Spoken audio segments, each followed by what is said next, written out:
বাপরে বাপ, আজকাল যে মানুষ কত স্টাইলের আম মাখা করে সেটা একমাত্র ইউটিউবে গেলেই দেখা যায়। এই সিজনটায় শুধু ইউটিউবে গেলে আম মাখা আম মাখা আম মাখা। আর যেই স্টাইলের আম মাখাগুলো করে না সেগুলো উপর দিয়ে দেখতেই সুন্দর কিন্তু খেতে একেবারে বিচ্ছিরি। তো আমিও সেখান থেকে একটা পছন্দ মতো স্টাইল বেছে নিয়ে একটা আম মাখা করতে বসে পড়েছি। জানি না এই আমটা কি খেতে পারবো নাকি এই আমটা নষ্ট হবে। এত সুন্দর আমটা যদি গাছ থেকে কষ্ট করে পেরে এনে মাখা করে ফেলে দেই তাহলে তো আমার আর বলার কিছুই নেই। আমি যেই স্টাইলে আমটাকে মাখা করবো সেটাকে হয়তো আম মাখা বলা যায় না, আস্ত আমের উপরেই শুধু লবণ মরিচ ছিটিয়ে স্টাইল করে খাওয়া। এরকম ভাবে আম মাখা খাওয়া শখ ছাড়া আর কিছু হতে পারে না। দেখা যাক এই আমটা কি হয়, আমার পেটেই যায় নাকি ফেলে দিতে হয়।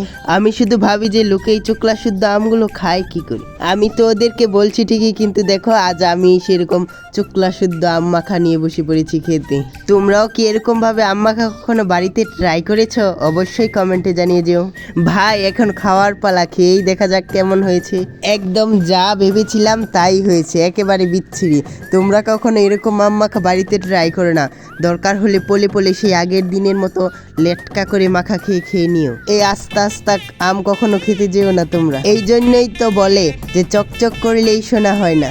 আর তোমরা যারা আমার চ্যানেলটি এখনো সাবস্ক্রাইব করোনি প্লিজ সাবস্ক্রাইব করে দাও। যা আমটা ফেলে দিই, থু থু থু থু থু থু।